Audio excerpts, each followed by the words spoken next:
Hello, bonjour cher ami, j'espère que tu vas bien. Ici Jack Highlander. Comme prévu, j'ai décidé de te parler aujourd'hui des 7 facteurs qui vont influencer ta volonté d'agir, c'est-à-dire de passer à l'action.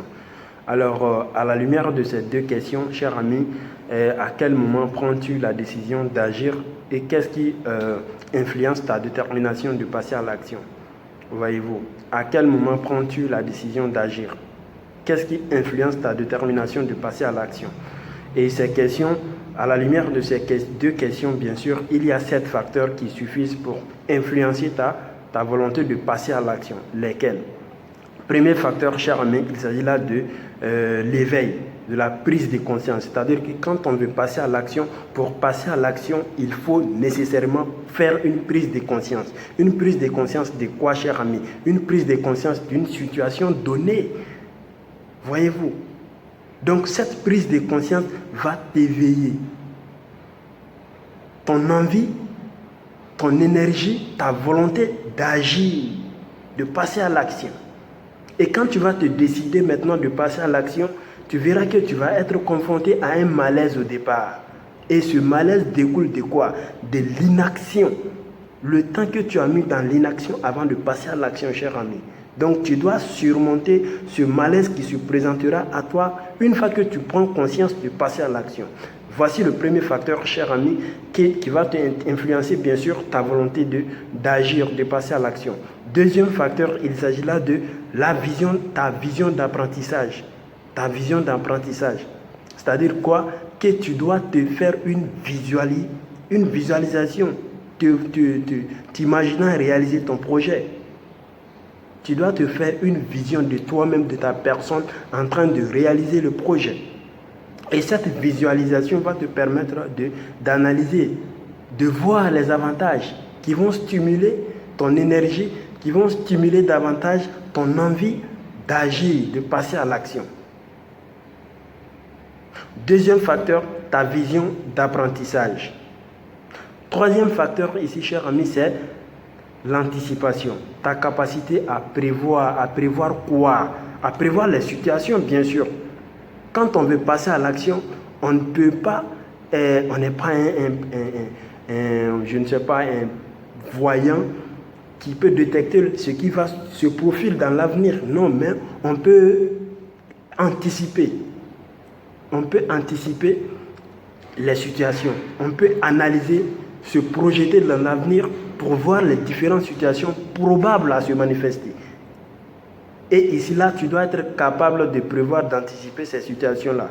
Et une fois que tu parviens à les anticiper, tu verras que ton passage à l'action sera davantage facile.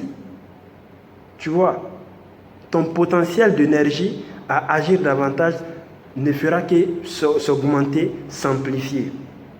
Donc, troisième facteur, c'est l'anticipation. Quatrième facteur, c'est le leadership en toi. Tout le monde a un leadership en lui, tout le monde est un leader quelque part. Donc là, tu dois faire appel à ton leadership. Pour faire quoi? Pour bien sûr te permettre de gérer les difficultés. Quand tu fais une anticipation, quand tu fais une analyse de prévoyance, tu vas détecter bien sûr les obstacles. Et c'est ta capacité de leadership qui va te permettre de gérer ces obstacles-là. Jusqu'au terme, bien sûr, de ton projet. Donc, cinquième aspect ou cinquième facteur qui va te galvaniser, t'influencer à agir, il s'agit là de l'unité de valeur. L'unité de valeur de quoi? L'unité de valeur du temps que tu vas mettre sur ton travail. Dans combien de temps tu vas réaliser ton projet? Et quels sont les matériels nécessaires pour l'aboutissement, bien sûr, de ton action?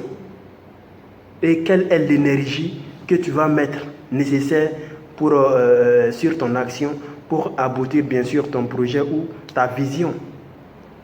Tu vois, donc là c'est l'unité des valeurs comme cinquième facteur. Sixième facteur, il s'agit là d'établir un plan. Quand tu veux passer à l'action, cher ami, il est important d'établir un plan pour y arriver. Là, c'est nécessaire et net. Ce plan va bien sûr inclure, cher ami, ce que tu sais faire et ce que tu ne sais pas faire. Et le plan va mettre davantage en lumière les avantages et les inconvénients, bien sûr, Quand je dis les inconvénients, il s'agit là des difficultés de ton action. Les difficultés qui vont mettre en mal l'aboutissement de ton action. Donc ce plan va te permettre de faire une analyse générale, bien sûr, de ta situation, tout au long de ton projet. Donc c'est important d'établir un plan, cher ami, lorsque tu te décides de passer à l'action. Le plan facilite bien sûr même la réalisation de ton action, de ta vision. Donc comme dernier et septième facteur, il s'agit là du renforcement, autrement dit de la motivation. Donc sur la motivation, tu dois te focaliser, t'apaisantir sur les aspects positifs. Tu dois aller vers des personnes qui peuvent te motiver davantage à agir. C'est important de chercher à se motiver pour y arriver.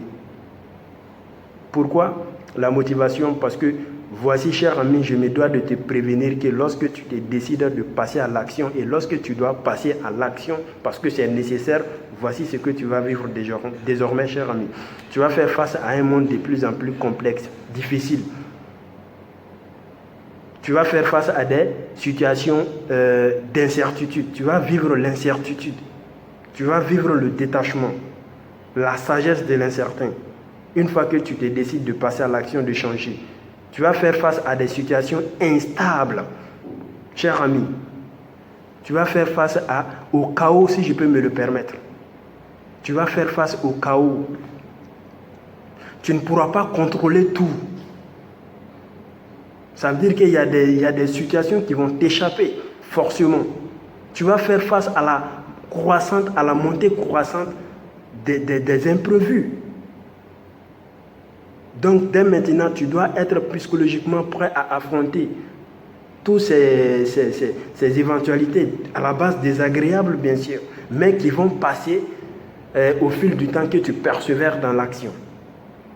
Donc, je terminerai, cher ami, cette vidéo par te dire que la persévérance rend l'impossible possible, le possible probable et le probable réalisable.